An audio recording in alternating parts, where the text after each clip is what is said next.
तो दिया हुआ है कि by 1 kilowatt heater in an open container, यानी ये कंटेनर है हमारे पास में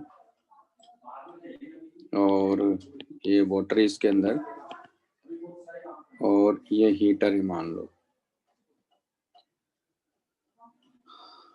इसकी जो पावर है वो अपने को दिया हुआ है 1000 जूल पर सेकंड, इतनी एनर्जी दे रहा है पर सेकंड है। और वाटर है यहाँ भी 27 डिग्री सेल्सियस पर 2 लीटर है। तो इसका वॉल्यूम अपने को दिया हुआ है, तो 2 लीटर, तो 1 लीटर में कितना होता है 1000 ml है ना, 1 ml यानी 10 टू पावर माइनस 6, ये हो गया हमारे पास में मीटर क्यूब। वाटर की डेंसिटी अपने को पता ही है, rho equal to 10 to power 3 kg per meter cube. On an average, heat is lost to surrounding at the rate this, the time required for the temperature to reach. तो पर second इतना loss हो रहा है, इसका मतलब क्या हुआ कि हीट अपने को जो चाहिए, तो हमें मालूम है कि dq by dt equal to होता है ms dt बाई dt, है ना।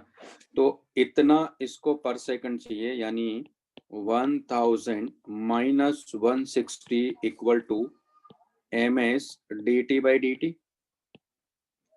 स्पेसिफिक हीट कैपेसिटी कितना होता है इसका वो निकालेंगे अभी।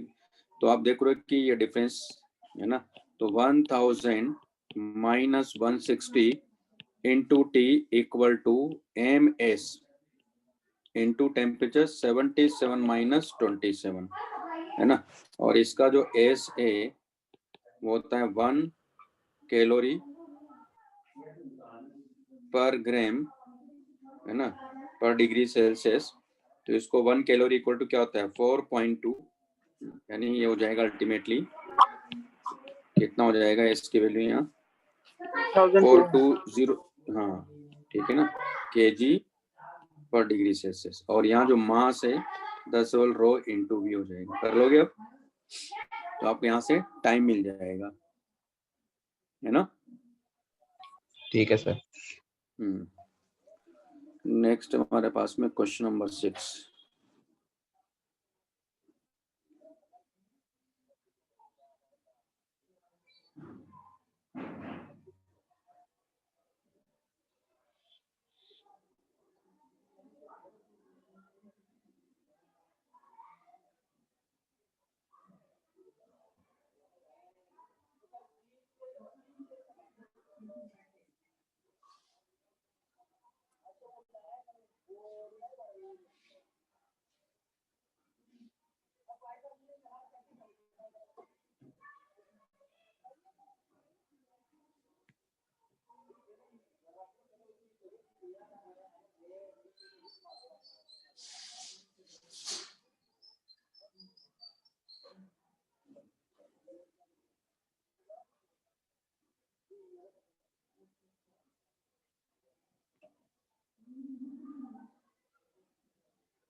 निकले?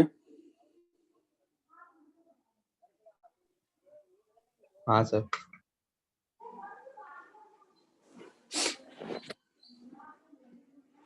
अब जैसे हमारे पास में क्वेश्चन नंबर 6 दिया है, तो यहाँ हो क्या रहा है, दरअसल ये एक हमारे पास में ये कूलर है, इसमें इसकी जो कैपेसिटी है वो दिया हुआ है और ये डिवाइस है,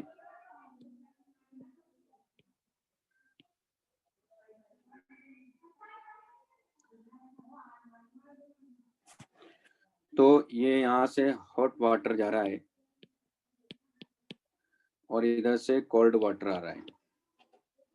तो कह रहा है कि वाटर कूलर की जो स्टोर कैपेसिटी वो दिया, यानी वॉल्यूम अपने को, तो 120 into 1000 into 10 to power minus 6, है ना, ये हो गया मीटर क्यूब। तो रो इंटू वी ये हो गया इसका मास, तो 120 into 10 to power -3 into 10 to power 3, ये हो गया हमारे पास में केजी, यानी कितना हो गया, एक तरह से 120 केजी हो गया है, तो है ना।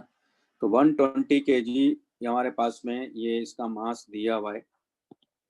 अभी क्या कह रहा है, in a closed circulation system as shown schematically in the figure, the water from the cooler used to cool an external device that generates constantly 3 kilowatt of heat thermal load, यानी इतनी एनर्जी ये दे रहा है। इधर से कितनी energy supply कर रहा है, एक तरह से ये दे रहा है 3000 joule per second energy, per second इतनी एनर्जी दे रहा है।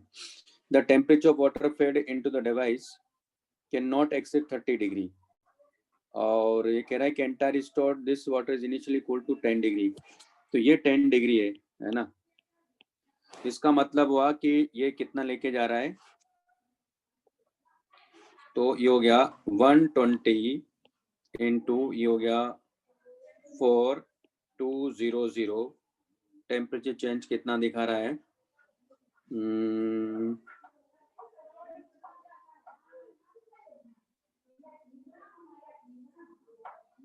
टेम्परेचर चेंज कितना है, 30 ले जा रहा है ना, तो 30 - 10, इतना हीट तो इसको चाहिए, है ना। उसके बाद ये क्या और क्या कह रहा है कि the temperature of water fed into the device cannot exceed 30 and the entire stored this water is initially, एक minute, the water from the cooler used to cool an external device that generates constantly this of heat thermal load है ये, तो the temperature of water fed into the device cannot exceed the entire stored 120 of water is equal to this, the entire system is initially insulated, the minimum value of P for which the device can be operated for 3 hours। एक minute, क्या कहना चाह रहा है यार, water cooler of storage capacity 120 liters can sir वो cool water at constant rate of P watts। हाँ बोलो। सर वो इतनी जो हीट लिखी है ना सर, ये आपने 120, ये उसने हीट अब्जॉर्ब कर ली है वाटर कूलर ने, और हाँ।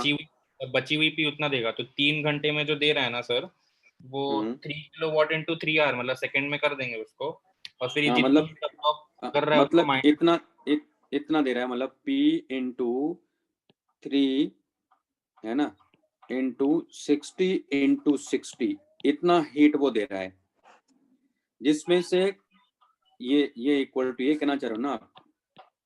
हाँ सर, इतना उसने ले लिया है, इतना उसने अब्जॉर्ब कर लिया है वाटर कूलर ने, मतलब इतनी हीट उसने ले ली। प्लस ये भी होगा ना इसका भी 3000, ये नहीं काउंट करेंगे। हाँ सर, P-3 लिखा था मैंने भी उसमें, P-3 करके किया था मैंने एक्चुअली, 3 किलोवाट को ऐसे ही किया था। नहीं आता इस आंसर। हाँ सर, मेरा तो ऐसे ही आया था सर, मैंने heat absorb by water, heat generated in 3 hours लिखा और सबट्रैक्ट किया और डिवाइड बाय टाइम कर दिया, तो मेरा आंसर आ गया था। मतलब ये वाला करेंगे ना, मतलब इतना। हाँ सर, ये आपने इक्वेशन शायद सही लिखी है वाली, मैं भी P-3 लिखी। हाँ सर, तो आ जाएगा, क्योंकि लोड में जा रहा है ना, 3000 जूल पर, तो ऐसे बेकार जा रहा है, इसका मतलब ये कहने का मतलब है यहाँ। तो ये जो कह रहा है, ये cool water at constant rate of this water cooler of storage capacity can cool water at constant at this watts। नहीं, एक minute, water cooler of storage capacity 120 liters can cool water at constant rate of this, यानी इस rate से वो बार भी निकाल रहा है, ये कहने का मतलब है। एक मिनट, फिर क्या कह रहा है, in a closed circulation system the water from the cooler is used to cool an external device that generates constantly this of heat। Sir वो आपने जो 3000 लिखा है ना उधर, वो उतनी वो एक मिनट, उतनी वो दे नहीं रहा, मतलब ये माइनस में, तो ये अब्जॉर्ब वाली होगी ना सर, जितनी वाटर कूलर ने ले ली है, जो आपने 10 डिग्री से 30 डिग्री जितना वो जा सकता है, उतना उसने हीट ले लिया है। 3 घंटे में हमको यही मिलेगा 3000 इंटू उतना टाइम, उतना पावर वो दे सकता है, और इतना 120 वाला जो लिखा है उतना उसने ले लिया, तो बचा हुआ ही उसको दे सकता है। उसका 3 इंटू 60 डिवाइड कर देंगे एंड में, तो आपने ये उल्टा लिख दिया है। उल्टा मतलब एक तो ऐड नहीं होगा, वो माइनस होगा। माइनस होगा, ये सही कह रहे हो हाँ आप, सर, बिल्कुल। तो वाटर कूलर वाला माइनस होगा सर, वो 3000 क्योंकि वाला। है ना, ठीक है ना, क्योंकि ये होना चाहिए ऐसा नहीं, एक मिनट, इधर इधर माइनस होगा, ये कहना चाह रहे हो ना आप? नहीं सर, ये आपने 3000 जो लिखा है ना सर, ये उसका एक पावर मिनट, है। ये नहीं, अगर इधर माइनस नहीं होगा तो ये प्लस इधर, इसका मतलब देखो ना आप, क्योंकि ये बाहर जा रहा है ना, सिस्टम से बाहर हीट एक तरह से जा रही है, एक तो ये मतलब हुआ ना। हाँ सर, है ना, सिस्टम से हीट बाहर जा रही है, तो कितनी जा रही है, यानी P इंटू टी, इतनी एनर्जी बाहर जा रही है। ओके, और ये इसको गर्म करके कितना दे रहा है, वो 120 वाला इतना गर्म करके दे रहा है जो हाँ, आपने। ये वाला उसको गर्म करके दे रहा है। तो ये अल्टीमेटली इसका मतलब है कि ये यहाँ से हीट बाहर जा रही है, यानी किसी सिस्टम में हीट जा रही है, मान लो ये P इंटू टी जो कि मैंने कर दिया 3000 लोड में जा रहा है, तो फिर इसका मतलब, तो फिर इसमें माइनस क्यों नहीं, एक मिनट, सर ये 3000 पर सेकंड में सर ये पावर दे दिया है ना उसने, हम तो पावर को जब इक्वेट करेंगे तो जूल्स पर सेकंड वाले में से इक्वेट करेंगे ना, मतलब अब वो 1 सेकंड का ना, उसने 3 घंटे भी तो दिया है सर, ऑपरेटेड फॉर 3 आवर्स, तो 3 घंटे में तो वो 3000 इंटू 3 आवर्स वाला करेंगे ना हम सर, सेकंड्स में मत कर रहे तो,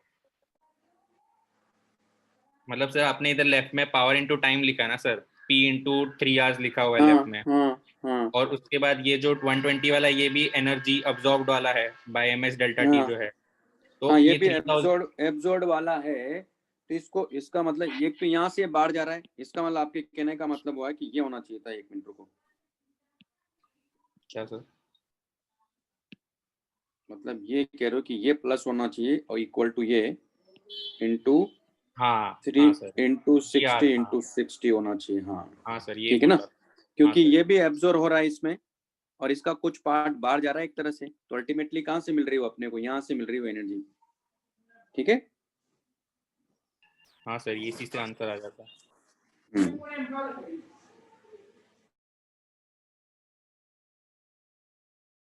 और कौन सा है? सर एक बार आप वापस से रिपीट कर सकते हैं क्या पूरा पहले से? हाँ, इसमें क्या हो रहा है देखो, ऐसे समझो, मैं ऐसे समझाता हूँ कि ये मान लो हमारे पास में कोई सिस्टम है ना, अब यहाँ से मान लो आपको Q एनर्जी मिली, उसमें से इसने क्या किया, QA को एब्जॉर्ब कर लिया और QT को ट्रांसमिट कर दिया, क्लियर है। तो Q इक्वल टू कितना हो जाएगा, यहाँ QT प्लस QA हो जाएगा, ये लॉजिक समझ में आया पहले तो, हाँ है ना। तो क्योंकि जो QT वाला कौन सा पार्ट है, यानी ये जो Q वाला कौन सा पार्ट है, ये पार्ट है 3000 इंटू 3 इंटू 60 इंटू 60 है, और QT वाला जो ट्रांसमिट हो रहा है वो तो P इंटू टी, जो कि T ये वाला लेंगे हम लोग, प्लस QA कौन सा जो एब्जॉर्ब कर रहा है वो कौन सा है, MS इंटू डेल्टा टी। अभी क्लियर है, ये था इसमें कॉन्सेप्ट ऐसे। सर वो पावर के मिनिमम वैल्यू नहीं सर, वो सब समझ में आया सर, वो मिनिमम वैल्यू पूछ रहा है ना, तो पावर के मिनिमम वैल्यू से वो लोग का क्या मतलब है? मिनिमम वैल्यू का मतलब है कि जो आ रहा है, मतलब जैसे मिनिमम वैल्यू का मतलब है कि जितना रिक्वायरमेंट है उसके करस्पॉन्डिंग की बात कर रहा है, यानी और कहीं लॉस नहीं हो रहा है। हाँ ठीक है सर, समझा। हाँ वो हाँ सर जो Q ट्रांसमिटेड है वो हमारा MSDT होगा ना? नहीं, वो जो PT वाला पार्ट है, वो PT वाला क्योंकि ये मतलब? जो कूलर जो एब्जॉर्ब कर रहा है ना, तभी तो कूल कर रहा है उसको। हाँ तो वही तो, वो PT मतलब कितने से पानी ठंडा कर रहा है, वो P से ठंडा कर रहा है ना? हाँ, तो इसका मतलब एनर्जी एब्जॉर्ब कर रहा है ना वहां से सिस्टम से, हाँ तो एनर्जी एब्जॉर्ब कर रहा है, मतलब एनर्जी एब्जॉर्ब करके बाहर दे रहा है। तो हमने कितनी सप्लाई करी यहाँ से, कैपिटल Q सप्लाई करी ना, जो कि वो कह रहा है ना 3 किलोवाट है कि वो, हाँ आई बात सुनने। सर अगर पूरा सिस्टम थर्मली इंसुलेटेड है तो फिर वो बाहर कैसे जा रहा है पीटी से? बाहर नहीं जाने का मतलब वो बोल रहा है ना, तो बोल ही रहा है कि इतना पूरा सिस्टम के लिए, मतलब इतना तो ले ही जा रहा है, क्यों P इंटू टी एनर्जी तो ले ही जा रहा है कि इतने टाइम में, क्वेश्चन में कह रहा है ना, तो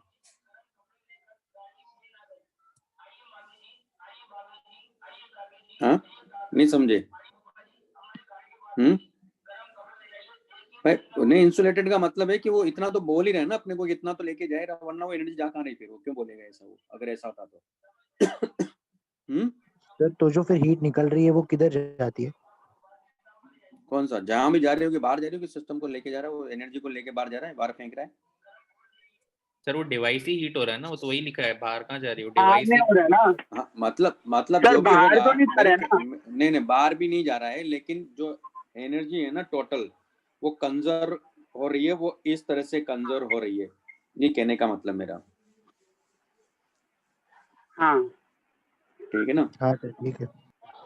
मतलब हीट वो कूल के लिए भी ऑब्जर्व कर रहा है और उसके बाद उतना हीट दे भी रहा है एक्सटर्नल डिवाइस को। इस एक मिनट, जैसे इसमें क्या कहा, can cool water at constant rate of P what कह रहा है ना, तो ये पी वॉट जो है वो इसका मतलब सब मिला के है, वो मतलब ऐसा वो नहीं जो आप कह रहे हो कि थर्मल इंसुलेटेड, इसका मतलब क्या हुआ? इसका मतलब ये हो रहा है सिर्फ यहाँ की जो 3000 वॉट हीट है ना पर सेकंड जो जा रही हीट, ये एनर्जी कहाँ कहाँ यूज हो रही है? एक तो वाटर को हीट अप करने में, प्लस वो जो उससे सिस्टम से बाहर निकाला उसने हीट, वो है मतलब वो जो वाटर कूल हो रहा है हाँ उस, हाँ हरी बस में वो हीट जो भी है वो मतलब ऐसे एक डिवाइस उसने ऐसा एक सिस्टम ऐसा जनरेट मतलब बनाया है, ठीक है, ऐसा स्ट्रक्चर उसने तैयार किया कि वो आपस में ही एक दूसरे का जैसे भी है वो सेट हो गया। आगे बात हाँ समझ सर में? समझा सर। हमारे फ्रिज के पीछे जो कॉइल होती है वो गर्म होती है, वो इसी की वजह से हाँ होती है हाँ, पीटी और जो क्या निकल। किसकी वजह से होती है? यही तो है, वही तो एनर्जी निकाल के बाहर वही है इसमें, वो नहीं वो जो हाँ बोल रहे हैं ना समझ गया। आपके। हाँ वो ऐसा नहीं है कि वो थर्मल इंसुलेटेड हो गया तो कहीं नहीं, भाई वो तो जा ही रही है, कहीं ना कहीं जा रही होगी, लेकिन वो इस रेट से जा रही है, ये बोल रहा है वो। भाई सिंपल लॉजिक हो गया ना, देखो भाई यहाँ से ये हमारे पास में क्या, देखो थर्मल लोड है, यानी ऐसे समझो थर्मल लोड मतलब क्या हुआ, ये हमारे पास में, आप सिंपल सा कॉन्सेप्ट में आपको ऐसे समझाता हूँ कि जैसे मान लो एक बकेट है ना, अगर इसमें आपने मान लो इमर्शन रॉड को अगर आपने इसमें इंसर्ट किया,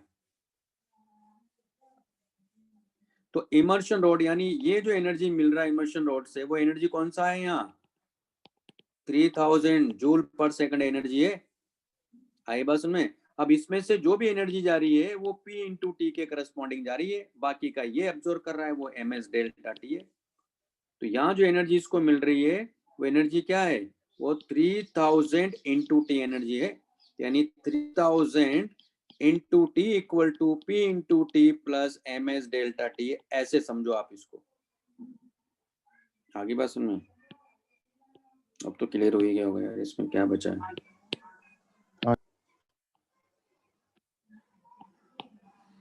ऐसा था वो सिस्टम, ऐसा बना रखा उसने, ठीक है। नेक्स्ट हमारे पास में 2 ends P and sorry 2 ends Q and R of two thin wires. P, Q and R are soldered joined together. दो वायर है,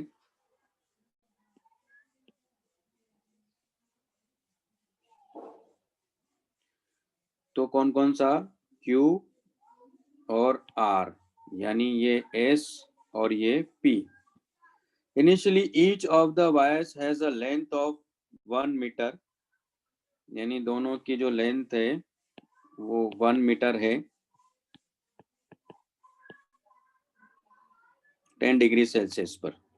okay, now the end P is maintained eight 10 degree Celsius, यानी सब जगह temperature कितना है यहाँ भी 10 degree Celsius है, तो अभी यहाँ का टेम्परेचर 10 डिग्री सेल्सियस मेंटेन किया, while the end S is heated and maintain, यानी ये 400 डिग्री सेल्सियस है।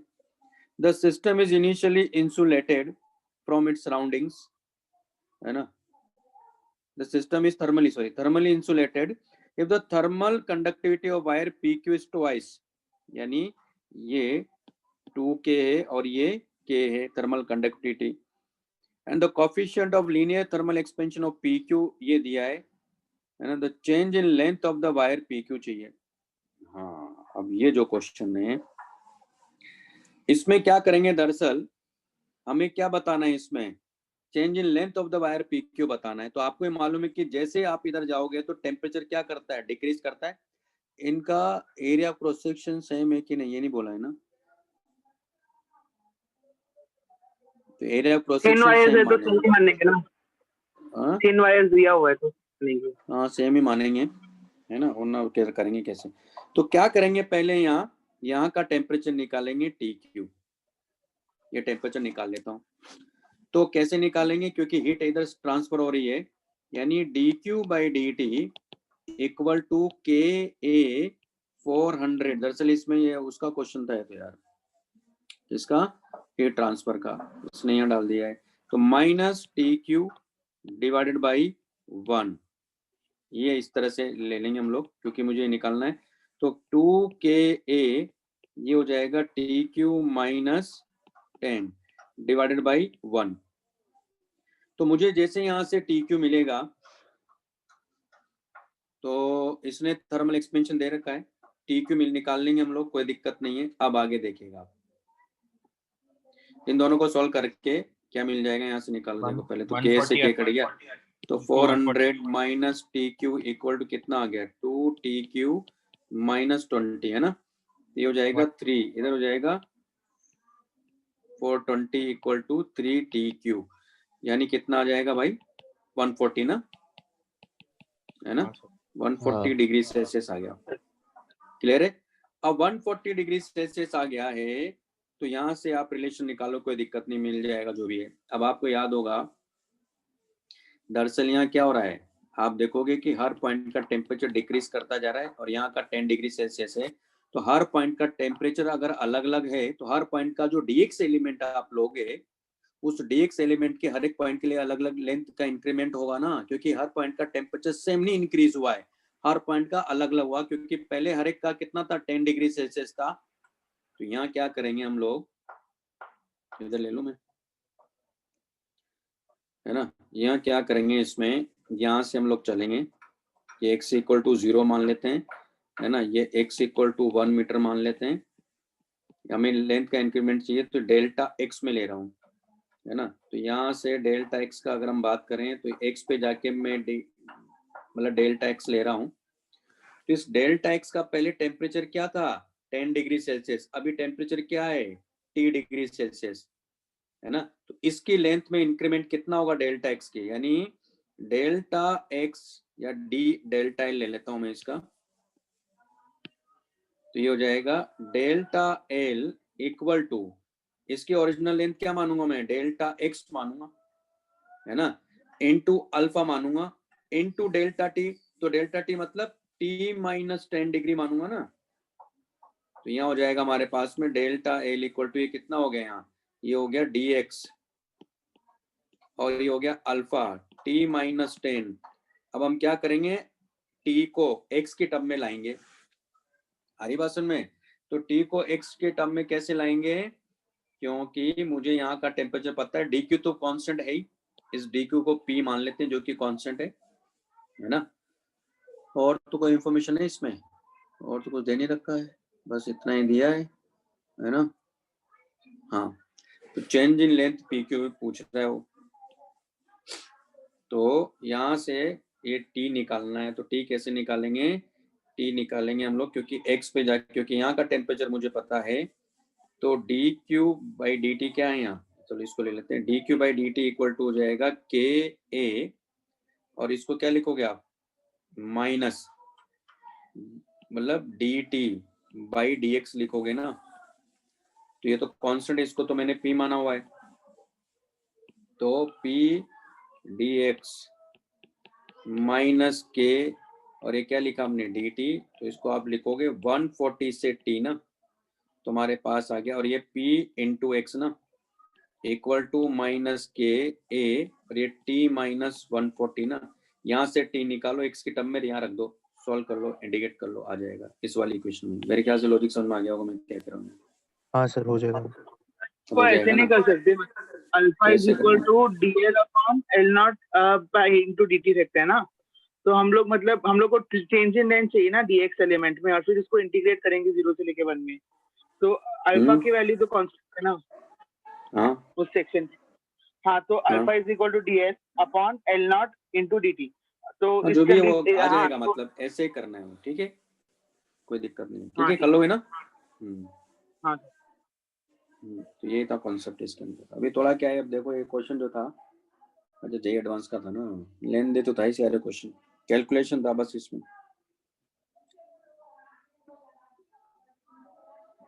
अब आप कहेंगे सर पी की वैल्यू कहाँ से लाएंगे? पी की वैल्यू आप टी क्यू निकाल लेना आपने, तो इस इक्वेशन से आ जाएगा के, है ना, मतलब ये पी बाई के की वैल्यू आपको यहाँ से मिल जाएगी, पी बाई के की, तो आ जाएगा, कोई दिक्कत नहीं हो जाएगा, कोई प्रॉब्लम वाली बात नहीं है।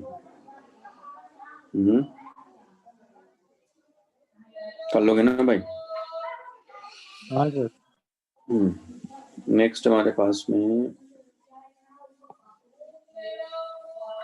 पार्ट 1 में तो इतना ही था, पार्ट 1 में सेक्शन, और भी कुछ है नहीं। पार्ट 2 का P2 का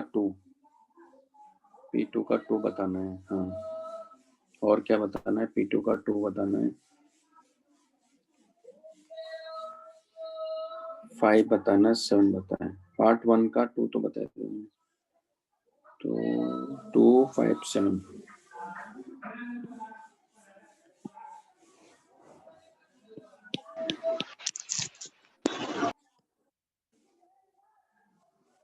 सर पार्ट 2 का 6 किया।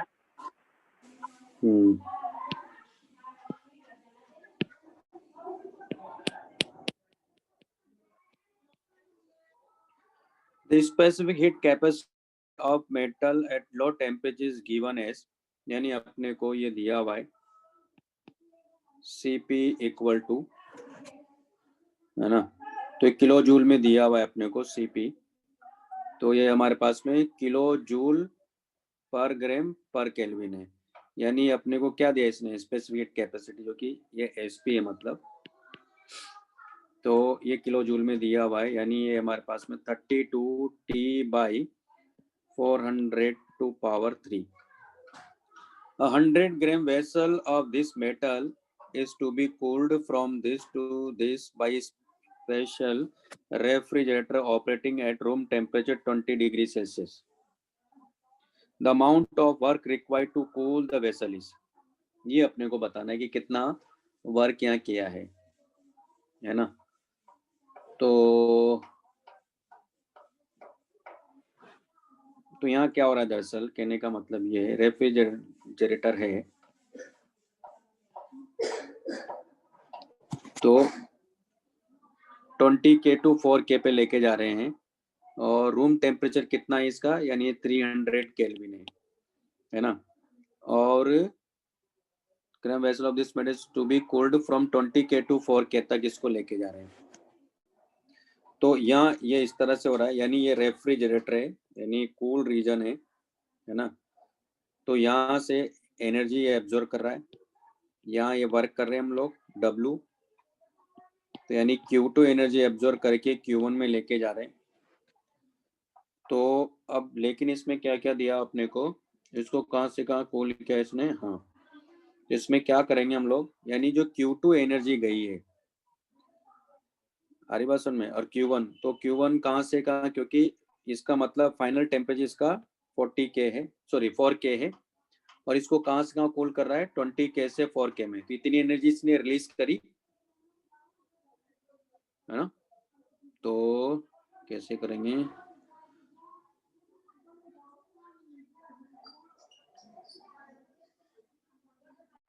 हम्म 100 gram vessel of this metal is to be cooled from 20K to 4K by a special refrigerator operating at room temperature. The amount of work required to cool the vessel चाहिए अपने को। और अच्छा इसने range भी अपने को दिया है।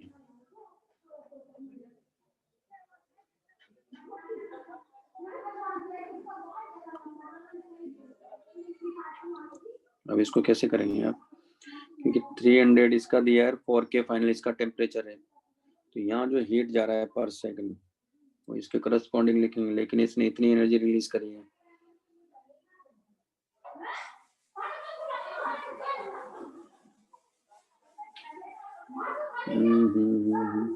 क्योंकि यहाँ अपने को क्या चाहिए दरअसल, W equal to Q1 minus Q2 चाहिए, ये रेफ्रिजरेटर का कॉन्सेप्ट, हमने W चाहिए मतलब अपने को, है ना। और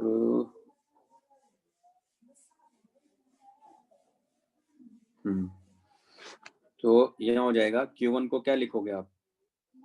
Q1 क्योंकि 300 केल्विन, तो यार इसमें ये Q1 बाई Q2 की अगर मैं बात करूं तो हो जाएगा T1 बाई T2। तो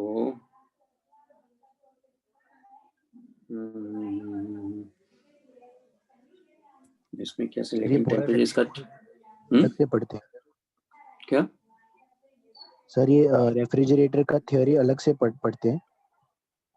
हाँ अलग से पढ़ाते हैं ना इसको। तो रेफ्रिजरेटर का तो वहाँ पढ़ाएंगे ना आपको, उसमें पूरा जब ये पढ़ाते हैं हम लोग हीट इंजन पढ़ेंगे तो वहाँ पढ़ाते हैं।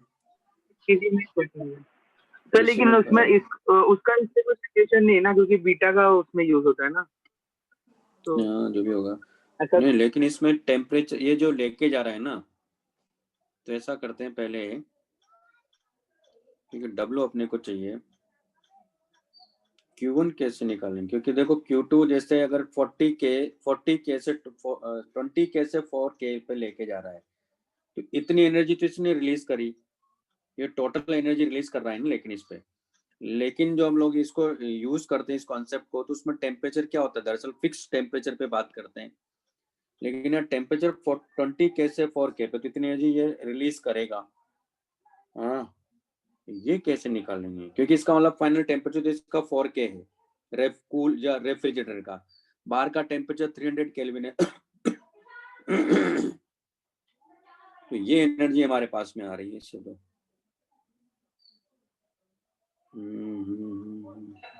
चलो देखते हैं। तो Q2 हम लोग ये लिख सकते हैं, इसका मतलब तभी उसने रेंज बताया। तो हमारे पास हो गया है M कितना है इसका, 100 ग्राम। तो 100 इंटू 10⁻³ इंटू ये हो गया 32 है ना, और ये T/400⁻³ ये आ गया हमारे पास में। और इसको लिखेंगे DT है ना। तो अगर इंडिकेट करेंगे तो आएगा क्या? क्योंकि इसको इंडिकेट कहाँ से करना है, इतनी एनर्जी रिलीज कर रहा है। तो दरअसल ये 20 to 4 ये एनर्जी, इसका मतलब Q2 एनर्जी हुई हमारी। Q2 मिल गया तो हमें यहाँ से Q1 भी मिल जाएगा, है ना। इसको सॉल्व करो तो यार कितना आ रहा है सर Q2 आता है 2 जूल। इससे? जी सर, ये इंटीग्रेशन का आंसर 2 जूल आ रहा है, हैं? हाँ मतलब -2 जूल आएगा, लेकिन मैं पॉजिटिव बोल रहा हूँ। हाँ मतलब वो माइनस में जो भी हो, मतलब उसका मॉड ही लेंगे हम लोग यहाँ। ये मॉड ही दरअसल है ना। तो कितना आ रहा है इसका इसी से क्या ना, आपने कितना आ रहा है 2 किलो जूल आएगा। 0.002 किलो जूल। एक मिनट, हाँ एक मिनट क्या आ जाएगा, क्या कह रहे हैं आप मुझे बताओ वापस से। 0.002 किलो जूल। 2 किलो जूल ये आ रहा है, ये कहना चाह रहे हो ना। ठीक है, तो Q1 कितना हमारे पास में यहाँ, Q1 नहीं मालूम है, तो Q1 बाई Q2 ये आ ही रहा है ना। तो T1 कितना है, T1 है हमारे पास में 300 बाई 4। तो यानी Q1 कितना आ गया यहाँ से, 75 इंटू 0.002 किलो जूल।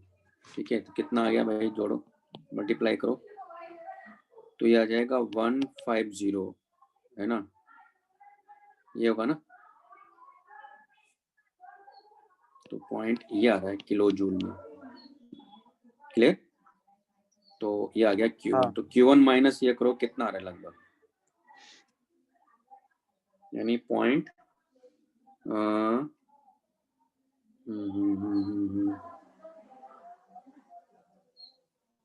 हाँ सर 0.148 आ रहा है। 0.148 आ रहा है ना। एक तो ये हो गया आंसर। लेकिन ये जो मैंने लिया है ये इस पे लिया है ना, लेकिन अभी इसी में मैं एक चीज और देखूंगा ना यहाँ, कि ये तो 4 केल्विन पर है ना, लेकिन ये तो 4 केल्विन पे, जब ये 20 केल्विन पे था तब क्या होगा, वो भी तो निकाल लेते हैं।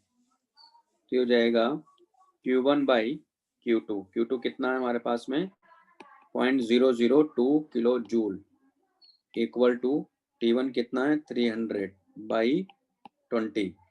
तो इस केस में K1 कितना आ रहा है हमारे पास में 15 इंटू 0.002 किलो जूल, तो मल्टीप्लाई करेंगे 30 यानी 0.030 किलो जूल। क्लियर है? अब इसमें से भी ये सब्ट्रैक्ट करेंगे ना तो कितना आ रहा है, इसका वाला आंसर ऑप्शन नंबर 2 सही आ रहा है हमारा। समझाओ मैंने क्या किया इसमें? फिर एक बार समझा दीजिए। दरअसल क्या होता है, जो रेफ्रिजरेटर है ना उसका जो टेम्परेचर होना चाहिए ना वो फिक्स होना चाहिए। हमारी बात समझ में? तो एक तो ये होता है, ये तो सराउंडिंग है हमारे पास में, ये रेफ्रिजरेटर का है यानी फ्रीजर है। एक मिनट में यहाँ से समझाता हूँ इसको, तो कोई भी लिख लीजिएगा, देता हूँ। देखो इसको हम बोलते हैं सराउंडिंग रेफ्रिजरेटर के केस में, जहाँ इसका टेम्परेचर कितना बता रहा है 27 डिग्री सेल्सियस यानी 300 केल्विन, ये हो गया T1, ये होता है सराउंडिंग। और ये होता है रेफ्रिजरेटर यानी जो कूल रीजन जिसको कहेंगे हम लोग, या कोल्ड रीजन। ठीक है, कोल्ड रीजन जो कि कितने पे, तो ये पहले कितने पे था, लेकिन ये क्योंकि जो हीट ट्रांसफर हो रही है वो हीट ट्रांसफर इस ऐसे ट्रांसफर हो रही है क्योंकि पहले कितना था 20 के था ना, हरी बात सुन में। और यहाँ से आप देखो कि ये W है तो ये Q2 एक्सट्रैक्ट करके Q1 लेके जा रहा है ना। तो यहाँ से Q2 को एक्सट्रैक्ट करके सराउंडिंग को Q1 दे रहा है, तो यानी Q1 इक्वल टू कितना है W प्लस Q2 है, यानी अपने को W चाहिए तो Q1 माइनस Q2। लेकिन ये जो रेफ्रिजरेटर है दरअसल वो फिक्स टेम्परेचर पे काम करता है। तो पहले टेम्परेचर कितना था एक तरह से इसका T2 20 था, तो यानी इसमें एक रिलेशन ये निकल के आ जाता है Q1 Q2 equal to T1/T2 का। तो यहाँ Q2 इसने निकाल लिया हमने कि Q2 एनर्जी कितनी रिलीज हो रही है 20K से 4K में, वो Q2 निकाल लिया। लेकिन जब आप Q1 की बात करोगे ना तो हम लोग क्या कर रहे हैं, पहले हमने देखा कि 20 पर कितना होगा, यानी उसके करस्पॉन्डिंग मैंने बात किया तो Q1/Q2 इक्वल टू 300/20 के करस्पॉन्डिंग है एक, तो यानी Q2 हमने निकाल ही लिया था जो कि ये बोल रहे हैं कि 0.002 किलो जूल है, उसके करस्पॉन्डिंग Q1 आ गया। फिर बी पार्ट में हमने Q1/Q2 फिर से Q1 निकाला, लेकिन किस पर 300/4 पर, तो उसके करस्पॉन्डिंग निकाल लिया हमने Q1। ओके, Q2 तो अपने को पता ही है इतना है। तो यहाँ हमारे पास में क्या मिल गया, यानी एक रेंज मिल गई कि इतना वर्क हो रहा होगा उस रेंज के करस्पॉन्डिंग। ठीक है, तो ऐसे करना था। बात सुन माई? तो Q1/Q2 निकाला ना तो उसमें सिर्फ -1 करना पड़ेगा ना? किसमें से? Q1 माइनस Q2 तो करवा ना मैं, Q2 तो पता ही ना मेरे पास में। हाँ Q2 हाँ, लेकिन ये टेम्परेचर तो एक 20 केल्विन पर देखा और दूसरा 4 केल्विन पे देखा। हाँ ठीक है, तो रेंज आ जाएगा। और एक सर वो समझा दीजिए कि T2 तो मतलब वो टेम्परेचर ऑफ बॉडी जो है मेटल जो लिया हम लोग ने वो 20 केल्विन से 4 केल्विन जाना है, तो आपने रेफ्रिजरेटर का टेम्परेचर भी 20 केल्विन क्यों लिया है इनिशियली? हाँ नहीं, बॉडी का जो इनिशियल टेम्परेचर था जो वहां से हीट एक्सट्रैक्ट हो रही उस इंस्टेंट पे तो 20 के था ना, बाद में उसका 4K हो गया, तो 4K के करस्पॉन्डिंग कितना हीट आया, 20 के करस्पॉन्डिंग कितना हीट आया, हाँ वो देखा मैंने यहाँ। तो उससे मुझे W की एक रेंज मिल गई ना। हाँ वो सब समझा। आपने रेफ्रिजरेटर का इनिशियल टेम्परेचर 20 के लिया ना? हाँ पहले वाले में, तभी तो वो पहले वाला दूसरा वाला जो भी किया था मैंने, एक में 20 लिया, एक में 4 लिया, उसके करस्पॉन्डिंग Q1 निकाला। अच्छा हाँ ठीक है, समझा, है ना, लिख ले।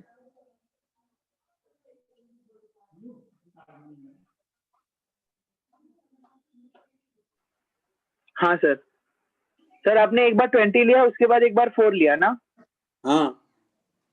हाँ ठीक है। फिर इस फॉर्मूले में रखा ना मैंने, Q1 निकाले, एक तो Q1 इससे निकाला, एक Q1 इससे निकाला, तो मुझे एक रेंज मिल गई उसकी, यानी इस रेंज में रहा होगा कि वो। ठीक है ना? हाँ सर। कौन सा बताना है यार इसमें?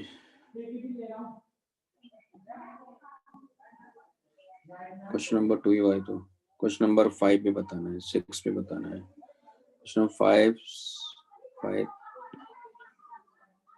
देखो, question number 5, wooden wheel of radius r is made of 2 semicircular parts. The 2 parts are held together by a ring made of metal strip of cross-sectional area S and length L. L is slightly less than 2 pi r. Slightly less than, इसका मतलब उसको heat up करेंगे हम लोग, है ना, ताकि वो एक्सपैंड हो जाए। Slightly less than 2 pi r. To fit the ring on the wheel, it is heated so that its temperature rises by delta T, and it just steps over the wheel. As it cools down to surrounding temperature, it presses the semicircular parts together. If the coefficient of linear expansion of the metal is alpha, okay, if the metal is alpha and Young's modulus they are y, the force that one part of the wheel applies on the other part बताना है अपने को। तो क्या बताएं इसमें, ये concept है हमारे पास में, y equal to stress upon strain, है ना। तो स्ट्रेन की जब बात करेगा तो स्ट्रेन अपने को पता ही है क्या लिखते हैं, मतलब स्ट्रेस की बात करेंगे तो स्ट्रेस क्या हो जाएगा, equal to y into strain हो गया। यहाँ तक क्लियर है सबको, इसमें तो कोई डाउट ही नहीं है, ये तो पहले बात होगी हमारी। अब यहाँ देखो कि फोर्स ये लगा रहा है, तो कह रहा है कि and it just steps over the wheel as it goes down to surrounding temperature, it presses the semicircular parts together. If the coefficient of linear expansion of the metal is alpha and Young's modulus is y, the force that one part of the wheel applies on the other part. तो यहाँ देखो आप,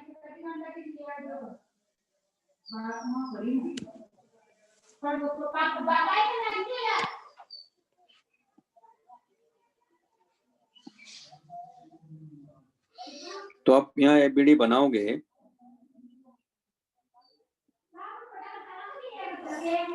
तो इसको जो press कर रहा है तो इसको इधर की तरफ लग रहा है, इसको भी इधर लग रहा है, तो एक टी यहाँ और एक टी यहाँ, हमें यही चाहिए, यानी कितना लग रहा है, 2t लगा रहा है ना। 2t मतलब ये इसको आप चाहो तो फोर्स ले लो, यानी ये ए फोर्स है, ये तो मेटालिक स्ट्रिप में डेवलप हुआ है ना टेंशन, किसमें जो टेंशन टी डेवलप हुआ वो मेटालिक स्ट्रिप में हुआ है ना। हाँ, तो इसका फ्री बॉडी डायग्राम wooden, बनाओगे ना, wheel है। इसका भी तो फ्री बॉडी डायग्राम बनाओगे ना इस वाले बार स्ट्रिप का, तो वो रुका हुआ है, हाँ, है ना। इसका मतलब उस पे फोर्स वो फोर्स कितना लगा रहा होगा, इसको 2F ही तो लगा रहा होगा ना वो भी, तभी तो ये अंदर वाला पार्ट रेस्ट पर है। ये बात समझ में?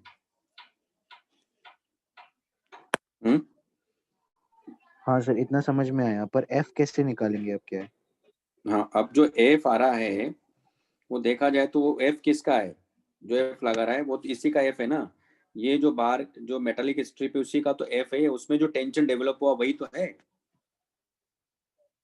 ना भाई। वो उसको क्या कर रहा होगा अल्टीमेटली, यहाँ इसको इधर की तरफ, इसको जो फोर्स लगा रहा होगा दूसरे वाले पार्ट को, वो मतलब दूसरे वाले पार्ट की वजह से इस पर फोर्स इधर लग रहा होगा ना, दूसरे वाले पार्ट की वजह से इधर फोर्स F लग रहा होगा ना, वही तो हम बैलेंस करेंगे ना यहाँ। यानी F जो है वो दरअसल उसी का तो टेंशन है।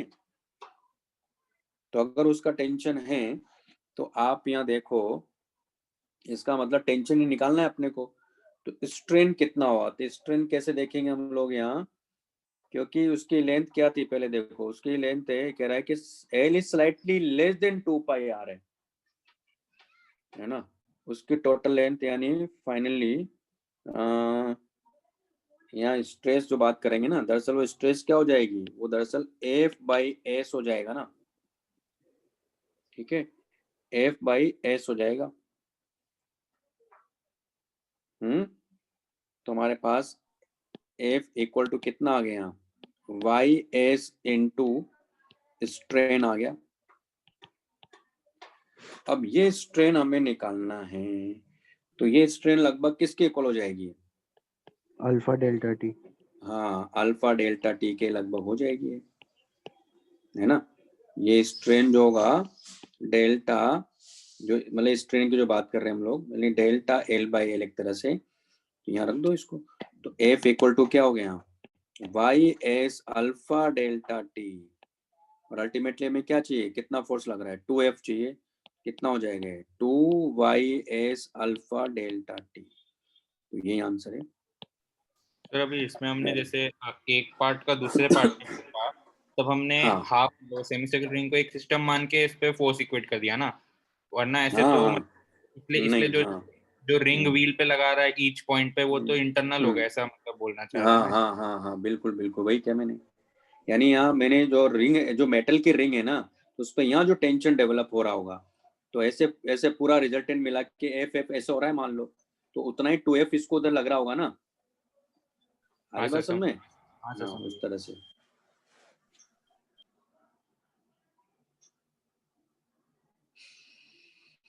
और कौन सा बताना है, 6 बताना है, लिख लो इसको, फिर 6 पे चलता हूँ मैं।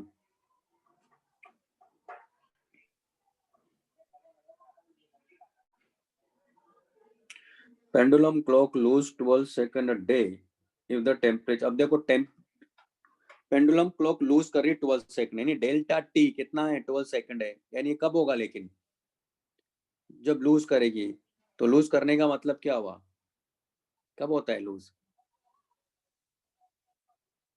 टेम्परेचर बढ़ाने से। तब टेम्परेचर बढ़ाएंगे तब लूज करेगी। टेम्परेचर बढ़ाएंगे तब, है ना।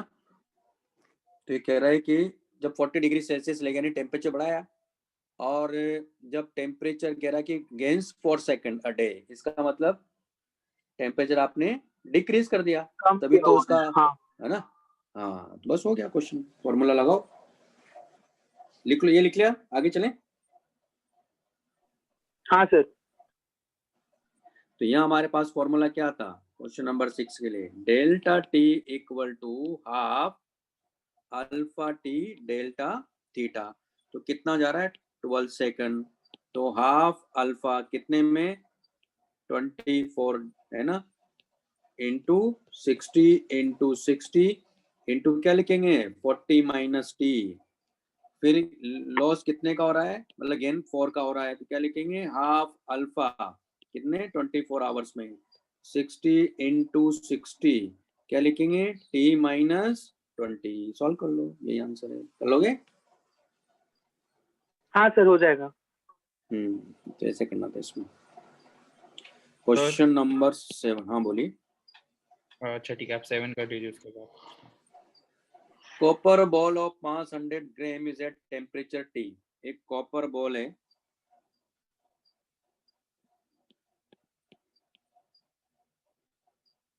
जिसका मास है 100 ग्राम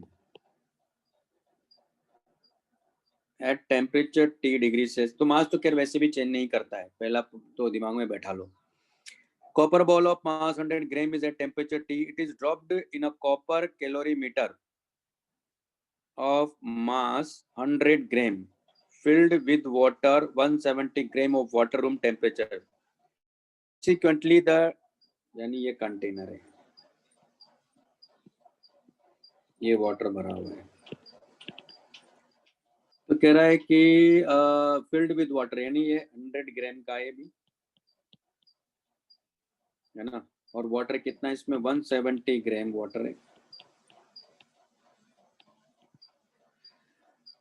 एट रूम टेम्परेचर कितना होता है भाई, इसने 30 डिग्री सेल्सियस दिया है। कॉपर का अपने को स्पेसिफिक कैपेसिटी 0.1 ग्राम पर कैलोरी पर ग्राम पर डिग्री सेल्सियस दिया हुआ है, ठीक है।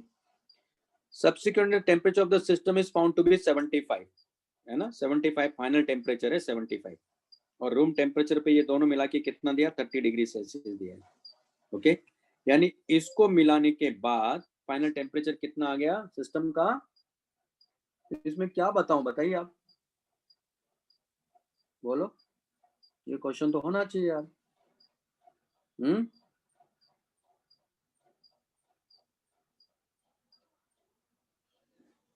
तो गड़बड़ है, लेकिन तो कैसे करना था आपको ये भी बताया था मैंने, देखो ऐसा करते हैं, इसको ये भी एम मान लेता हूं मैं, है ना, और ये हमारे पास कैपिटल एम है। तो क्या लिखूंगा मैं यहाँ, ये ऊपर वाला रफ कर दूं ना, मैं यहाँ लिख देता हूँ। देखिए ये क्वेश्चन में क्या पूछना चाह रहे हैं, मैं तो ये समझ नहीं आ रहा है। कैलकुलेशन में कहीं गलती कर दी यार, ये क्वेश्चन कोई बड़ा क्वेश्चन थोड़ी था, तंग करने वाली बात तो कुछ नहीं है। देखो क्या लिखोगे आप यहाँ, 75 जा रहा है, तो एम एस कॉपर 7, सॉरी इसका कितना जाएगा, कॉपर का इसका लिया मैंने, तो T -75 plus M S copper, तो इसका कितना जाएगा, इसका लिखेंगे टी माइनस कहाँ से 30 से, प्लस फिर है एम वाटर, यानी कैपिटल एम ले लेता हूं मैं, कैपिटल एम एस वाटर, और इसका भी कितना गया टी माइनस 30, ये इक्वल टू क्या करना है 0, सॉल्व कर लो। नहीं आता इससे आंसर, बोलिए कर लोगे, आता कि नहीं आता इससे आंसर? आता है सर, आता है। सिंपल ही क्वेश्चन था यार, बस ये था, और कुछ था नहीं।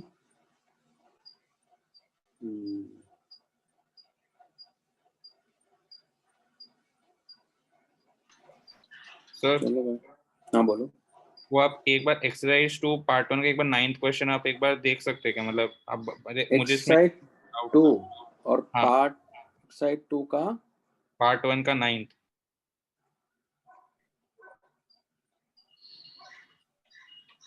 सर उसमें ना मतलब मुझे एक बंदे ने समझा दिया कि करना क्या है, बट मुझे उसमें एक डाउट था, ऐसे मुझे उससे पूछना था कि इसमें प्रेशर डिफरेंस से कर सकते हैं क्या, एक पॉइंट मतलब लेवल पे सेम ही रहेगा ना? हॉरिजॉन्टल लाइन बिल्कुल सेम रहेगा, सही कहा आपने, वही हाँ, कॉन्सेप्ट लगाना है और क्या, तो नहीं वही आता वही उससे। हाँ, सर उससे मुझे वो था ना कि ये ऊपर से बंद है ना, वो कवर्ड है, तो कहाँ कवर्ड है, एटमॉस्फेरिक ओपन दिखा रहा है, एटमॉस्फेरिक प्रेशर दोनों का क्या है यहाँ, सेम नहीं ले सर, लो। वो सर बंद है ना ऊपर, मतलब वाइट वाला एक है उस पे नहीं पूरा बंद फिक्स। होगा तो फिर सेम, फिर कैसे करोगे, फिर तो ऊपर का प्रेशर तो पता ही नहीं आपको, या तो हाँ फिर ऊपर सर, का 0 मानो। सर वही तो, ऐसे जीरो कैसे, वही मेरे को था कि ऐसे अगर 0 सर अगर वो बंद हुआ तो उसमें हाँ वाटर का वेपर का प्रेशर लेना पड़ेगा ना।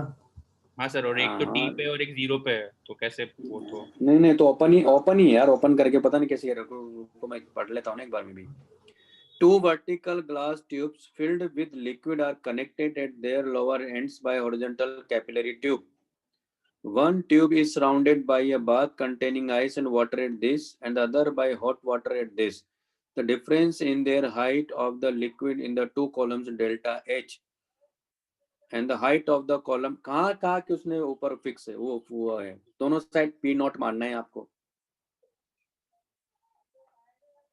आगे बात समझ में, दोनों साइड क्या मानना है, P नॉट मानना है टॉप पर प्रेशर। अब आ जाएगा, कट जाएगा P नॉट वाला पार्ट। हाँ सर, फिर तो वो डायरेक्ट रो नॉट में ही डालना था नीचे। हाँ आ जाएगा, कर लोगे ना? हाँ सर ठीक। ओपन ही हो, अच्छा क्वेश्चन था ऐसे, वैसे एक्सरसाइज 2 में तो सारे अच्छे होते हैं, कर लो, कर लेंगे, डिस्कस भी कर लेंगे। तो क्या चल रहा था, मैं क्या पढ़ रहा था आप लोगों को,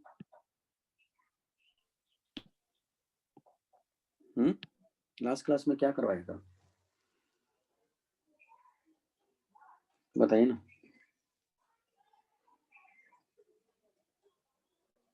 लास्ट क्लास एवरेज में क्या, वेलोसिटी और मीन फ्री पाथ का हमने रिलेशन लिखा था, और मोस्ट प्रोबेबल स्पीड भी हो गया था।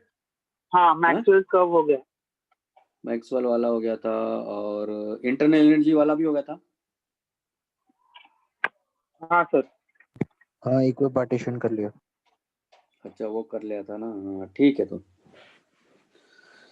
तो यानी डिग्री ऑफ फ्रीडम से रिलेटेड हमारी बात हो गई थी, तो हमने दोनों क्वेश्चन भी कर लेते, कहने का मतलब एग्जांपल 1 और 2 दोनों कर लेते हैं ना।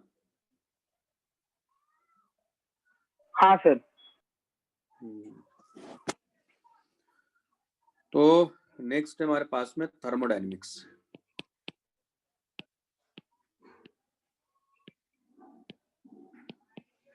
तो दरअसल थर्मोडायनेमिक्स का मतलब क्या होता है, ये फिजिक्स की एक ऐसी ब्रांच है जिसमें हम लोग बॉडीज के बीच में जो हीट एक्सचेंज हो रही है, ठीक है ना, बॉडीज के बीच में जो हीट एक्सचेंज होगी उसका हम मैकेनिकली किस तरह से उसका वर्क में वो यूज होगी, समझ में आ रहा है? यानी थर्मोडायनेमिक्स का मेन मतलब ही यही है कि जो हीट एनर्जी है वो किस तरह से मैकेनिकल वर्क में कन्वर्ट होगी और मैकेनिकल वर्क किस तरह से हीट में कन्वर्ट होगा, इसी को हम बोलते हैं थर्मोडायनेमिक्स। सिंपल सा लैंग्वेज में अगर मैं बात करूं तो यही है कॉन्सेप्ट। समझ में आई बात मैंने क्या कहा? क्लियर है ना? तो क्या कह रहा हूं मैं यहाँ, इसमें तो कोई डाउट ही नहीं किसी को, है ना? थर्मोडायनेमिक्स का मतलब यही है, इतना ही समझना है।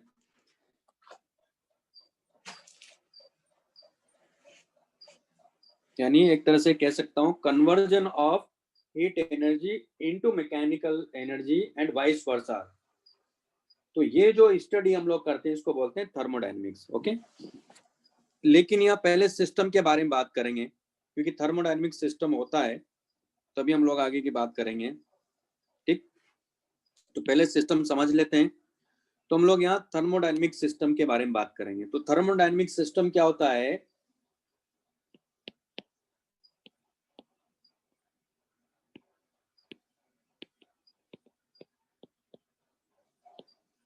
थर्मोडायनेमिक सिस्टम का मतलब है कि एक बाउंड्री, है ना, एक बाउंड्री वॉल होती है एक तरह से, और उसके अंदर जो गैस हम लोग भरते हैं उस गैस को ही हम बोलते हैं थर्मोडायनेमिक सिस्टम।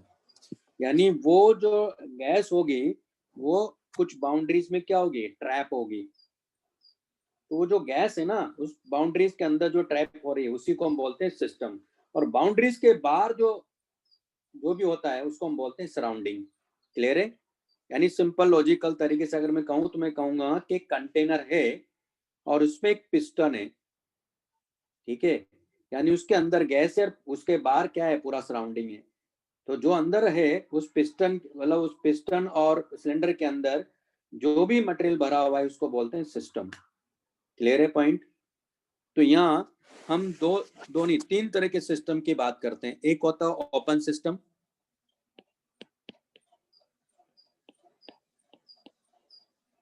है ना। तो एक सिंपल सा एग्जांपल आपको लेना है, समझना है इसी से। ये मान लो कंटेनर है, गैस मान लो भरा हुआ है, लेकिन इसमें पिस्टन नहीं है। इसका मतलब यहाँ क्या हुआ कि ये मटेरियल बाहर भी जा सकता है और हीट भी बाहर जा सकती है और हीट अंदर आ सकती है। यानी मैटर का और हीट एनर्जी का जो एक्सचेंज हो रहा है वो हो गया ओपन सिस्टम में ही हो सकता है। क्लियर? दूसरा होता है क्लोज सिस्टम।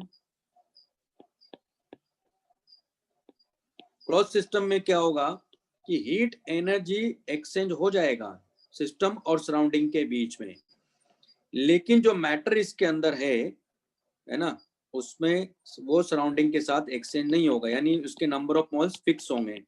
इसको बोलेंगे हम लोग क्लोज सिस्टम, है ना। हीट एक्सचेंज हो, है ना, हीट एनर्जी एक्सचेंज हो सकता है। एक होता है आइसोलेटेड सिस्टम।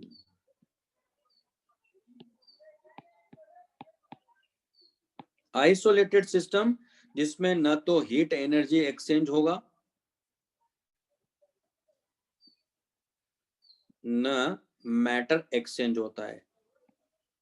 ठीक है, इसका मतलब ये हुआ कि इसमें तो वॉल्स क्या होगी, कंडक्टिंग वॉल्स होगी। इसमें नॉन कंडक्टिंग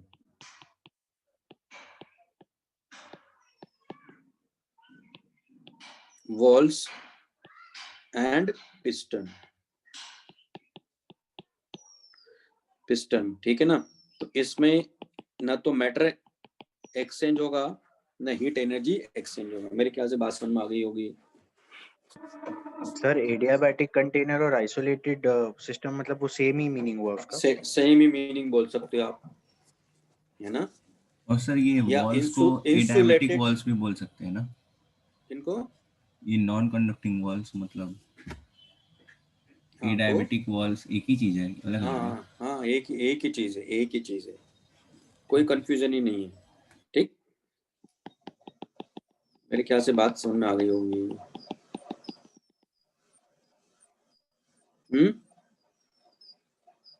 हाँ सर। भाई हाँ हाँ सर। समझ में आ गया ना?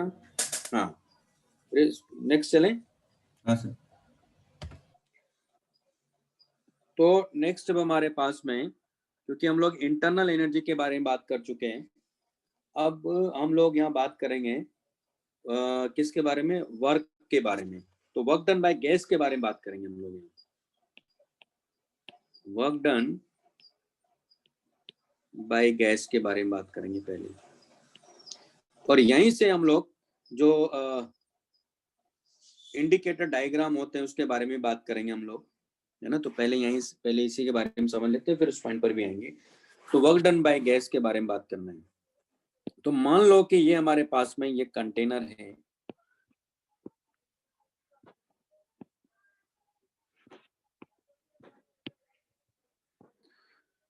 और ये मान लो इस तरह से यहाँ रखा हुआ है, और हम लोग यहाँ इसको हीट एनर्जी सप्लाई करेंगे।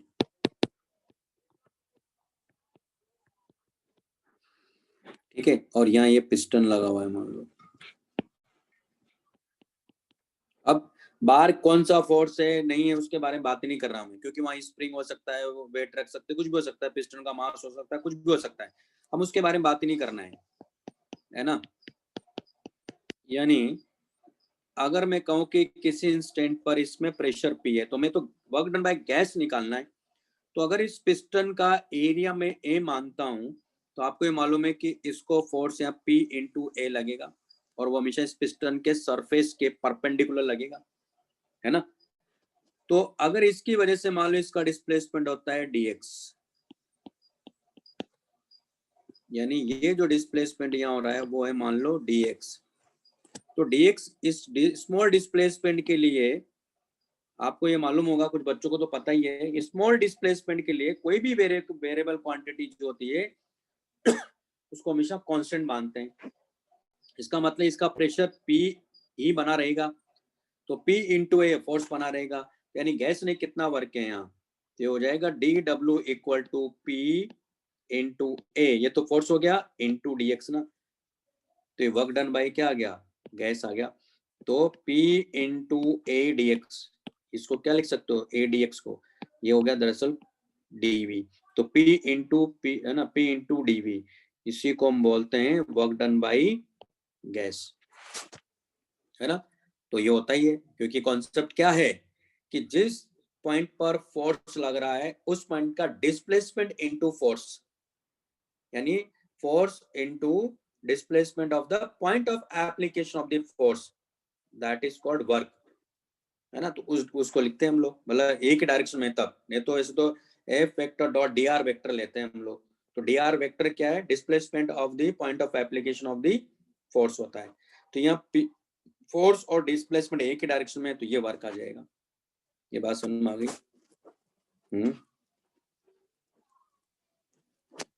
भाई ये बात समझ में आ गई क्या? हाँ सर। हाँ सर। अब यहाँ देखो, ये P है और ये V है ना। तो अगर मैं यहाँ P और V में ग्राफ प्लॉट करता हूँ, ये जो ग्राफ होता है इसी को बोलते हैं इंडिकेटर डायग्राम, है ना। तो कोई भी अगर मान लो इस तरह का मैं कर्व लेता हूँ, तो हम लोग मान लो यहाँ से V1 से V2 की तरफ गए,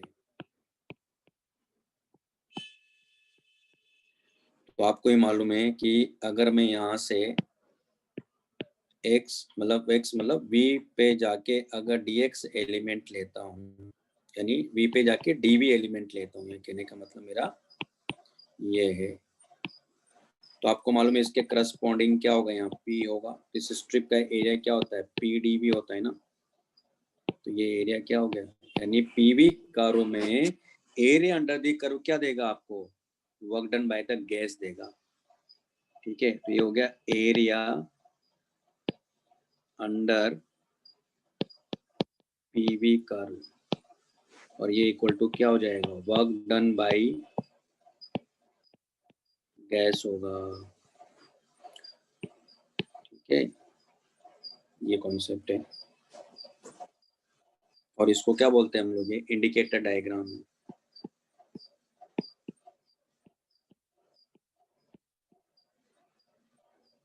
और इस इंडिकेटर डायग्राम में जो कर्व मिलेगा वो हर प्रोसेस का एक यूनिक प्रोसेस इंडिकेट करेगा। एक तरह से वो कर्व क्या देगा आपको, यूनिक प्रोसेस देगा, ठीक है। और कोई भी पॉइंट अगर आप इस पे लेते हो तो वो क्या होगी, यूनिक स्टेट होगी उसकी, और जो कि क्या इंडिकेट करेगा, पीवीटी तीनों को। कोई भी पॉइंट आप इस पे चूज करोगे तो वहां प्रेशर भी मिलेगा, वॉल्यूम भी मिलेगा, टेम्परेचर भी मिलेगा आपको, है ना। तो वो ऐसे इंडिकेटर डायग्राम में मैंने ये पॉइंट यहाँ बता दिया, आपको अलग से लिखवाने की जरूरत नहीं थी। अब ये पी भी लिया, पीटी हो सकता है, वीटी हो सकता है ना। इसके बीच में आपस में ऐसे कर्व के बारे में बात करेंगे हम लोग। क्लियर है भाई? तो कर्व आपको आते हैं, सारे कर्व बनाना आते हैं आपको, सारे फंक्शन जो होते हैं, जितने फंक्शन होते हैं उसका ग्राफ बनाना आता है सबको। अगर मैं कोई भी कर्व में, अगर आप कोई भी फंक्शन अगर आपको देता हूँ कि इसका कर्व बनाओ, यानी उसका ग्राफ प्लॉट करो, तो कर सकते हो ना। ये आपको बेसिक मैथमेटिक्स सबको आती है ग्राफ बनाने की। हाँ सर। हाँ सर। और जिसमें कम से कम क्या क्या बनाना वही बताता हूँ आपको भाई। एरिया सर्कल का पता ही है, सर्कल कैसा होता है, उसकी इक्वेशन कैसे होती है। हाई रेक्टेंगुलर हाइपरबोला का पता ही है मेरे ख्याल सबको। स्ट्रेट लाइन सबको आता ही है ना। पैराबोला सबको आता ही होगा, ठीक है नहीं। और इलिप्स इतना तो आता ही है। अगर आता भी तो क्वेश्चन इन्हीं के आसपास आएगा, या कोई इधर उधर का ग्राफ दे देगा तो कोई दिक्कत नहीं, प्लॉट कर लेंगे, उसमें क्या है, ठीक है। हाँ सर। चलिए आगे। अब इसमें हाँ कुछ सर। पॉइंट्स में लिखवा देता हूँ। अगर गैस ने वर्क किया, वैसे तो ये जो वर्क डन बाय गैस की हम बात करते हैं, दरअसल इसको लिखते हैं work done by gas against surrounding. इसको क्या लिखते हैं, इसको क्या लिखते हैं हमेशा, वर्क डन बाय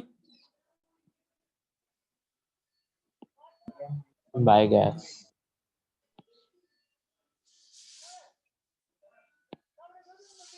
है ना। ये जो लिखा है इसको क्या लिखते हैं, वर्क डन बाय, इसको लिखते हैं work done by gas against surrounding. ये मेन कॉन्सेप्ट इसमें, ठीक है। Work done by gas against surrounding, ठीक है भाई, ठीक है ना। तो क्या करना है, अगर एक्सपेंशन होता है, यानी जब भी वॉल्यूम इंक्रीज करेगा, वर्क डन बाय गैस हमेशा पॉजिटिव होगा। ये एक पॉइंट दिमाग में बैठा लेना है। तो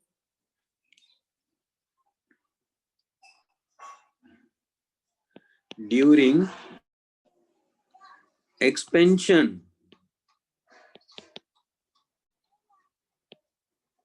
during expansion, work done by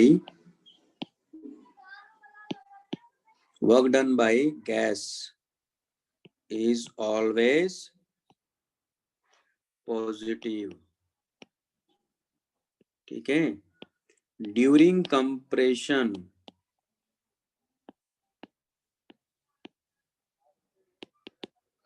during expansion मतलब वॉल्यूम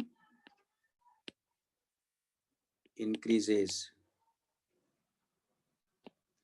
ड्यूरिंग कंप्रेशन या वॉल्यूम, इसमें लिखेंगे volume decreases. Work done by gas is always negative, ठीक है, याद रहेगा पॉइंट। तो ये कुछ पॉइंट्स हैं, और भी हैं थोड़ा, चलो तो वैसे आगे बता दूंगा मैं। ये चलो भी इतना ही है, इसी बारे में समझना। ये हमारे पास में वर्क डन बाय गैस के बारे में बात करेंगे। तो ऐसा वॉल्यूम इंक्रीज कर रहा है, अगर वॉल्यूम चेंज नहीं हो रहा है तो वर्क डन बाय गैस हमेशा क्या होगा, जीरो, है ना।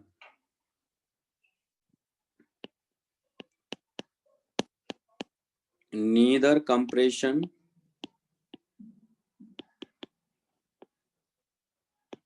nor expansion.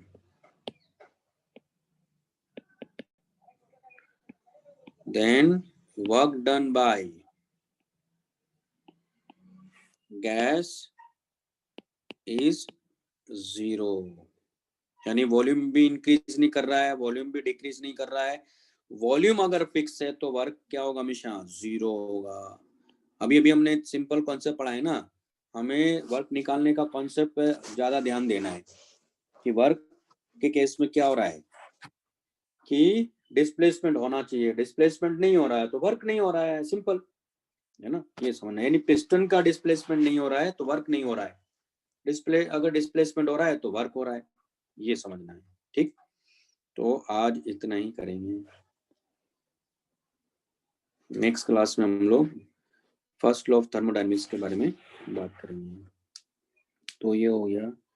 क्या करना था सर आपको? अभी इसके पहले आपने बताया था ना work by gas against surrounding वाला पार्ट एक बार समझे, मतलब अगेंस्ट सराउंडिंग कैसे? अगेंस्ट सराउंडिंग का मतलब हुआ कि वो जब भी हम लोग वहाँ, क्योंकि मैंने इसलिए लिखवाया क्योंकि हम लोग अभी फर्स्ट लॉ ऑफ थर्मोडायनेमिक्स पढ़ेंगे जैसे, तो वहाँ जो DW होगा ना वो हमेशा वर्क डन बाय गैस लेना. अब अगेंस्ट सराउंडिंग का मतलब है कि अगर मान लो कंप्रेशन हुआ तो अगेंस्ट सराउंडिंग उसका वर्क क्या लेंगे? नेगेटिव लेंगे ना. ये कहने का मतलब मेरा.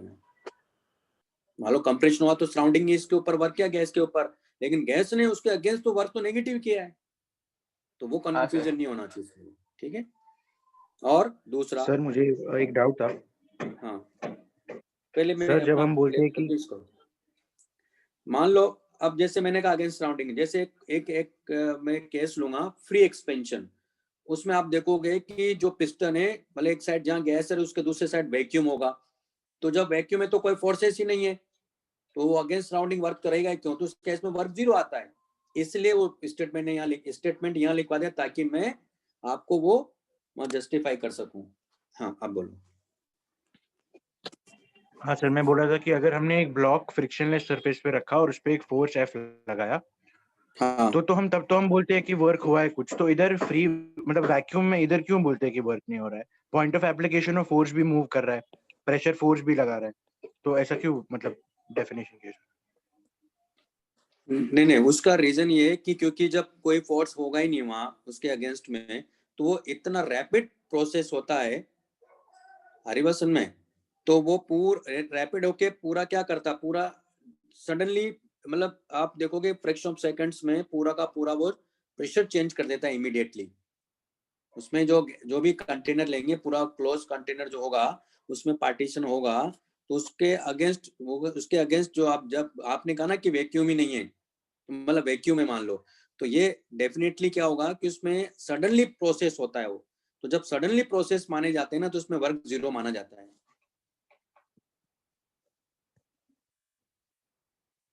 हरी बात सुन में? हाँ सर. थोड़ा सर सा लेकिन थोड़ा 0 नहीं होना चाहिए ना. हाँ, वर्क डन 0 नहीं होना चाहिए ना, क्योंकि वॉल्यूम में तो चेंज आ रहा है ना. हाँ, वॉल्यूम में तो चेंज आ रहा है वहाँ. हाँ, डेफिनेटली वॉल्यूम में तो चेंज आ रहा है. ठीक है. हाँ, तो वर्क डन हम लोग 0 नहीं बोलते. नहीं होगा क्या, देखिए जैसे इसमें देखो आप, रिवर्सिबल नहीं रहेगा वो मानता हूँ, लेकिन वर्क डन 0 नहीं रहेगा ना. रिवर्सिबल तो नहीं रहेगा. क्या ये गैस से मालूम है ना.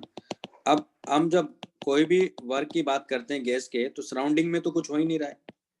सराउंडिंग में तो यहाँ प्रेशर ही क्या है, यहाँ तो 0 ही है, यानी फोर्स है ही नहीं, यानी इसके अगेंस्ट वर्क करेगा ही नहीं, है ना. यही बात कर रहे हैं ना हम लोग. तो ये जो प्रोसेस होगा ना यहाँ, क्योंकि ये भी पूरा इंसुलेटेड होता है,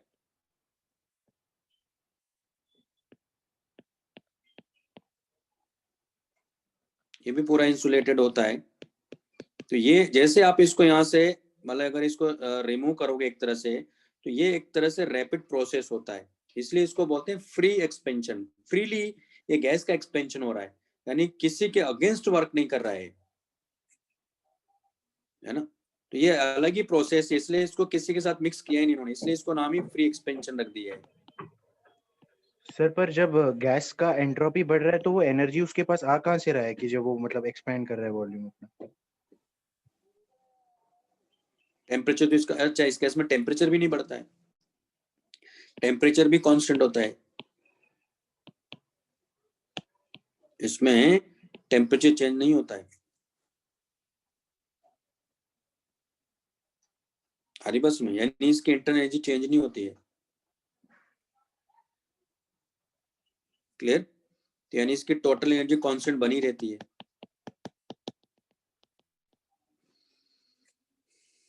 आगे बात समझ में? तो आप कहाँ के, तो आपने कैसे कहा कि इसमें एंट्रोपी बढ़ रही है? फिर एंट्रोपी में क्या होता है? एनर्जी बढ़ती है ना सिस्टम की। एंट्रोपी बढ़ने का मतलब ये हुआ ना। हाँ एंट्रोपी तो सर बढ़ेगी ना। क्या क्या फिर से बोलो। एंट्रोपी इस सिस्टम में तो एंट्रोपी बढ़ेगी ना। हाँ, पार्टिकल्स अभी बात कर रहे हैं, लेकिन बाद में टेम्परेचर उनके इसका चेंज होता नहीं, तो इसकी जो इंटरनल एनर्जी ना वो तो चेंज होती ही नहीं, मालूम है आपको? हाँ इंटरनल एनर्जी तो इसकी कांस्टेंट ही बनी रहती है। तो एनर्जी कहाँ से मिल रही है इसको सप्लाई? यानी इसका एनर्जी तो बाहर से कहीं मिल ही नहीं रही है, सिस्टम को एनर्जी तो नहीं मिल रही होती है। तो ये जो प्रोसेस है ये ऐसा है, इसको प्रैक्टिकली भी देखा इन्होंने। इसका मतलब इन्होंने कहा कि इसमें ऐसा है, कुछ हो रहा है, फ्री एक्सपेंशन हो रहा है, यानी अगेंस्ट कोई वर्क हो नहीं रहा है। जब किसी अगेंस्ट वर्क नहीं हो रहा है तो इसका मतलब वर्क भी नहीं हो रहा है, यहाँ वर्क नहीं हो रहा है, ये आइसोलेटेड सिस्टम है क्योंकि ये एडियाबेटिक वॉल्स हैं। तो DQ भी जीरो हो गया इसमें, DQ भी जीरो है, DW भी जीरो है। तो फिर जो फर्स्ट लॉ ऑफ थर्मोडायनेमिक्स इसके अकॉर्डिंग क्या है, DU भी जीरो आ जाता है इसमें, यानी टेम्परेचर कांस्टेंट बना रहता है। यानी इसका मतलब इसको एनर्जी तो मिल ही नहीं रही। तो एनर्जी नहीं मिलती फिर भी एंट्रोपी बढ़ती है क्या, ये पूछ रहा हूँ मैं। तो पता नहीं सर, लेकिन केमिस्ट्री में हम लोग को बोला था कि मतलब एंट्रोपी मतलब रैंडमनेस होता है ना, तो इसमें रैंडमनेस तो बढ़ेगा ही ना। तो रैंडमनेस बढ़ेगा तो एंट्रोपी बढ़ेगा। लेकिन कहाँ बढ़ेगा? क्या होता है? DS इक्वल टू DQ/T होता है। हाँ वो समझ में नहीं आ रहा था इसलिए पूछा। हाँ, फिर तो एंट्रोपी भी कहाँ बढ़ रही है इसकी? क्योंकि वैसे तो टेम्परेचर चेंज हो नहीं रहा है, DQ जीरो है, इसकी एंट्रोपी कहाँ बढ़ रही है? इसकी तो एंट्रोपी कांस्टेंट है। बोलो।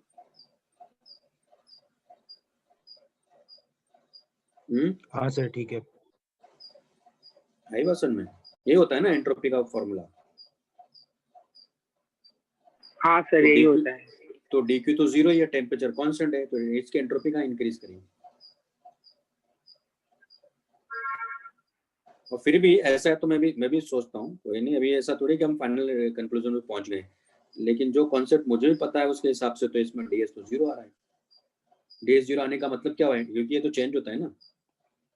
ऐसे तो जीरो आ रहा है सर, लेकिन एंट्रोपी का जो स्टैंडर्ड डेफिनेशन होता है वही चीज, इसीलिए मैं इसको मैं भी देखता हूँ, कोई दिक्कत नहीं, ठीक है, फिर बात करते हैं इस बारे में। अभी कंक्लूजन भी नहीं निकालते, लेकिन कंक्लूजन इसका ये तो है कि इसका टेम्परेचर चेंज नहीं करता। ये तो फैक्ट है जो मैं लिखवा रहा हूँ। तो फिर बात करेंगे। चलिए फिर, okay, bye bye. Bye sir, thank you sir. हाँ बोलिए सर। ये इसका डिस्कस होगा क्या, न्यूक्लियर का HLP और इसका भी? हाँ कर लेंगे ना। HLP उसका तो हो गया था ना HLP। किसका? न्यूक्लियर का नहीं, उसका मॉडर्न फ्रीज का तो कर लिया ना मैंने। हाँ सर उसका मॉडर्न का हो गया। कुछ हो गया ना, ठीक है, तो कर लूंगा मैं, HLP कर लूंगा, कर लो आप लोग सर। और नेक्स्ट क्लास में अभी क्या डिस्कस करेंगे? नेक्स्ट क्लास में एक्सरसाइज 2 कैलोरीमेट्री वाले पार्ट का। हाँ सर। सर वो आप बताने वाले थे कि जो 12th वाले मॉडर्न फिजिक्स पढ़ेंगे तो आप बताएंगे मेरे को, तो आप अभी तक शुरू नहीं हुआ ना उनका? अरे उनका तो शुरू कर दिया मैंने यार। अच्छा हो गया क्या सर? उनका मेरे ख्याल से रेडिएशन प्रेशर मैंने करवाया ना, एक मिनट। अभी हाँ, नहीं इनका नहीं हुआ अभी। PP1 PP2 वालों का शुरू नहीं हुआ। हाँ, लेकिन आप बैठना शुरू कर दो उसमें, शायद अभी आज या हो जाएगा शायद शुरू। हाँ तो सर आप भेज देंगे क्या, मतलब मेरे को लिंक तो यही है। अच्छा, टाइम टेबल भेजूँ मैं आपको? हाँ सर आप टाइम टेबल भेज दीजिए, लिंक टेबल यही है। टाइम टेबल, एक मिनट, आपका नाम बताओ पहले मुझे। शांतनु, ठीक है।